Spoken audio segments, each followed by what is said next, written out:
21대 국회에서도 국회 사개특위를 통해서 제2의 중수청을 만들어서 거기에 수사를 원하는 뭐 검사 인력이든 경찰 인력이든 들어가서 새로운 형태의 한국형 FBI를 만들자라고 했지만 사실 그 논의조차 못한 걸로 알고 있습니다. 그래서 22대 국회에서는 이런 방식으로의 논의가 가능할지 그것도 좀 궁금해요. 그때 사개특위를 네. 본래 국회의장 중재안에서는 네. 야당, 네. 그러니까 민주당, 네. 민주당 쪽이 7, 예. 그 다음에 국민의힘이 5, 예. 비교섭단체 하나 예. 해서 민주당이 과반이 넘는 네. 이러한 그 의원수를 차지해서 네. 사개특위가 공전이 되는 일이 없도록 이렇게 의장 중재안에 그렇게 명시돼 있었거든요. 네. 그거를 민주당이 양보를 해가지고 여야 동수로 구성해 버렸어요. 에? 여야 동수 6대 6으로. 왜 그런 일을? 그건 하지 말자는 얘기죠. 그러니까 저는 그때 그런 결정을 하고 민주당 당 대표가 누구였죠? 사개특위 당시 위원장이 이제 정성호 의원이었고 네. 의지가 전혀 없었어요. 네, 전혀 없는 그 사개특위를 통해서 중수청을 네. 출범시키겠다는 의지가 전혀 없는 그런 분을 정성호 위원장이 문제였던 건가요? 사개특위 위원장 물론 그 당시에 지도부가 문제죠. 사개특위 위원장을 정성호 의원에게 맡기고 정성호 의원도 지도부가 이제 누구였는지 그 당시에 좀 잘 기억이 안 나네요. 네. 어쨌든 그랬는데 그래서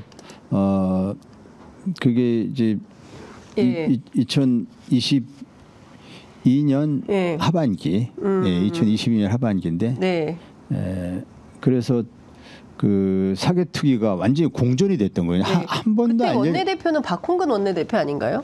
박홍근 원내대표가 그때 초반에 그때 예. 했었나 그 이후 하반기에도 했었나 제가 그게 기억이 잘 안 나는데 박홍근 원내대표였는지 박홍근 원내대표에서 바뀐 그 다음이었는지 네. 제가 그 잘 기억이 안 나는데 아무튼 그때 그 사개특위가 공전이 되고 네. 이러면서 그 이제 결국 중수청 발족, 중수청 출범이 무산됐었거든요. 네. 이번에는 사개특위를 구성을 한다면 네.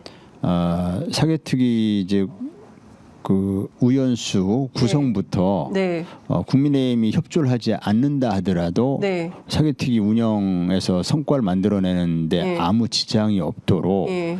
그렇게 그 의원 수도 그렇게 예. 구성을 해야 되고 예. 의원 개개인 몇몇 개개인들도 예. 이 중수청 출범이라든지 수사기소 분리에 예. 의지가 확고한 사람들로 구성을 해야 됩니다. 사개특위 자체를. 예. 예. 그게 지도부의 역할이거든요. 네. 지도부가 그렇게 일을 할 수 있게 사개특위를 구성해 놓고 네, 네. 그렇게 하고 일을 하게 해야 되는데 예. 그 당시에 그 수사기소 분리 법안이 결국 이게 그 의장 중재안대로 되지가 않았거든요. 의장 중재안 박병석 의장이 중재를 그때는 박병석 의장. 예. 박병석 의장이 중재안을 내놨었는데 예.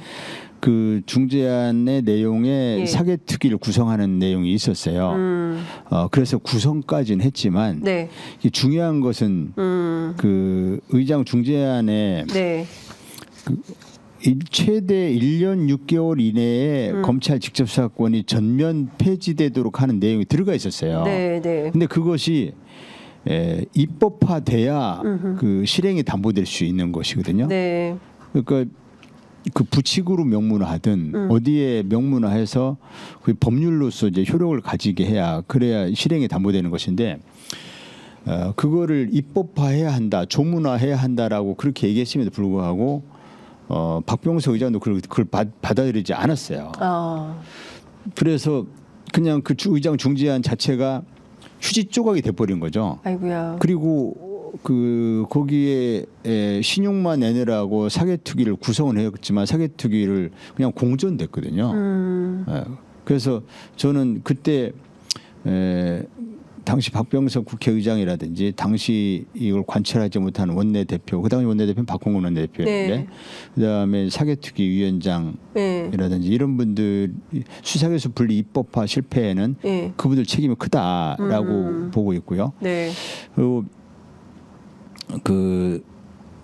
그때 이제 정권이 이제 윤석열 정권으로 넘어가서 네. 한동훈 법무장관이 취임을 네. 하고 하면서 네. 그 국회에서 통과된 법의 허점을 예. 교묘하게 이용해서 국회 입법 취지를 시행령을 무력화시켜 버려서 맞아요. 예. 검찰 수사권을 축소하자고 하는 입법이었는데 네. 오히려 검찰 수사권을 확대해서 확대했죠. 이전 그 검찰 개혁 이전과 전혀 다를 바 없이 예. 검찰의 수사권을 전면적으로 복구시켜 버리는 이런 좀 뭐 입법권을 무력화시키는 네. 아주 엉뚱한 일이 생긴 어이없는 거군요. 일이. 예, 그런 일이 예. 생긴 거죠. 예. 예, 그런 일이 생겨서 이번에는 상당히 무기력하셨겠어요. 사실은 예, 그때 사실 이게 검찰 엄청난 개혁이- 무기력감을 느꼈고 민주당에서 이렇게 의석수를 이렇게 많이 갖고도 이렇게 무기력하게 아무 일도 못하나 하는 거에 대해서 굉장히 회의감을 느꼈고 제가 이번에 조국혁신당을 선택한 데는 그것도 큰 이유가 됐습니다. 아, 예, 민주당에 남아서 예. 뭐 공천을 받든 못 받든 민주당에서 제가 검찰 개혁을 제대로 해보고자 이제 그 정치인이 된 것인데 네. 이런 민주당에서 내가 어떤 역할을 할 수 있을까 이런 거에 대한 회의적인 생각 많이 들었었거든요. 네. 그래서 조국혁신당이 좀 선명하게 검찰 개혁을 내세웠기 때문에 네. 여기에서 좀 뛰어봐야 되겠다 이런 생각을 하게 된 이재명 것이고요. 대표는 검찰 개혁 의지가 상당한 거 아닙니까 지금? 이재명 대표가 의지가 상당했음에도 불구하고 원내 구성이 이재명 대표의 뜻을 뭐 받침해서 같이 갈 뭐 의사가 없었다 이렇게 봐야 됩니까? 어떻게 봐야 됩니까? 이재명 대표의 검찰 개혁 의지는 확고하긴 하지만 네. 그것이 이제 그 개혁의 구체적인 내용 네. 이 부분에 대해서는 약간 좀 시각 차이, 온도 차이가 있습니다. 수사기소 분리 네. 지금은 어떨지 모르겠어요. 지금 민주당이 또 수사기소 분리를 공약으로 제시를 했었는데 네. 당시 이재명 대표의 대선 공약에 수사기소 분리를 명시하는 거, 명확하게 하는 거에 대해서 이렇게 명쾌한 입장을 드러내지 않았었어요. 그래서 저는 그 수사기소 분리에 명확하게 찬성하는 입장인지 그 당시는 확인을 못했었는데 네. 지금 이제 이번에 총선 때 민주당의 공약은 수사기소 분리가 확실해서 예. 그래서 이제 이재명 대표도 수사기소 분리에 적극적으로 검찰 수사권, 검찰의 직접 수사권의 폐단을 네. 몸소 너무 많이 느끼셨기 때문에 네. 이제 그 해법이 수사기소 분리밖에 없구나라는 것을 깨달으신 거 아닌가 그렇게 생각하고 있습니다. 근데 그 당시는 예. 이재명 대표가 너무 몰리는 형국이어서 그것보다도 이제 이재명 대표가 그게 지금 그 당시 수사기소 분리 법안이 대선 패배 후에 곧바로 진행이 됐었거든요. 맞아요. 그 당시 이재명 대표는 국회의원이 아니었죠. 아 그랬네요. 예. 당 대표가 아니었습니다. 그 후에 이제 그 보궐선거를 통해서 개항을 해서 맞아요. 이렇게 국회의원이 됐기 때문에 그 당시 이 일에는 이제 이재명 대표가 관여하시지 못했죠. 그러네요. 알겠습니다. 시간이 다 돼서 이제 마무리를 해야 되는데 마지막 질문이 좀 어려운 답이 될 수도 있을 것 같습니다. 지금 조국 대표가 징역 2년 이제 실형 선고받고 이제 대법원 판결만 남겨둔 상황이고요. 그리고 지금 의원님도 울산시장 선거 개입 사건 이거 1심에서 지금 징역 3년 실형 선고받은 상황입니다. 이 재판 어떻게 재판 이후에 아무도 알 수는 없고요. 네. 그러니까 조국 대표 사건부터 보면 대법원에서 상고 기각할지 네. 또는 뭐 파기환송을 할지 네. 또는 일부만 파기환송할지 뭐 이것은 아무도 모릅니다. 네. 또 어느 시기에 네. 그러한 그 선고가 있을지 그건 아무도 모르기 때문에 그 조국혁신당 입장에서는 각각의 경우에 대비해서 네. 상고가 기각돼서 조국 대표가 실형 징역 2년에 형 집행에 들어가서 네. 실제 징역 징역 생활을 하는 그런 것도 가정해서 네. 플랜을 세워야 되고 어허. 이제 그렇지 않을 경우는 조국 대표가 이제 대표직을 유지하고 네. 하기 때문에 뭐 이제 그 후에 뭐 물론 이제 파기환송이 돼서 고법에서 또 재판을 하고 해야 되겠지만 네. 당장 급하게 계획 세울 일은 없죠.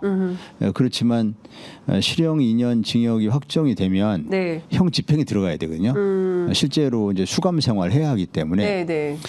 당 대표가 없는 그런 상황이 될 수 있기 때문에 그래서 그에 대비해서 조국 대표가 없는 조국 혁신당이 국민들이 이번에 25% 가까운 투표를 표를 주신 그것을 잘 담아낼 수 있는 네. 지속 가능한 정당으로서 계속 그 조국 대표가 2년 내 수용 생활을 마치고 네. 다시 당으로 복귀할 때까지 네.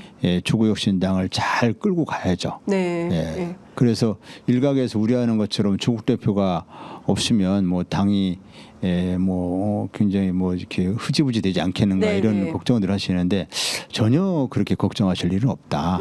예. 알겠습니다. 예. 의원님 개인 저는 이제 지금 2심 네. 항소심 재판이 얼마 전부터 진행이 됐고요. 네. 1심 재판이 사실관계도 법원이 좀 오인을 했고 네. 법리도 좀 오인을 하고 네. 한 부분이 있기 때문에 사실관계에 대한 법원의 오해 네. 또 법리의 오해 네. 이런 부분을 충실하게 예. 설명을 해서 예. 그래서 사실관계도 바로 잡고 법리 오인 부분도 바로 잡아서 네. 이제 무죄를 입증하겠다라는 마음으로 지금 재판에 성실히 네. 임하고 있습니다. 알겠습니다. 아이고 오늘 말씀 잘 들었습니다. 저희가 하여튼 검찰 개혁과 관련해서는 그 어떤 진행 상황들이 있는지 종종 모셔서 말씀을 좀 듣도록 하겠습니다. 오늘 말씀 여기까지 듣죠. 고맙습니다. 네, 고맙습니다.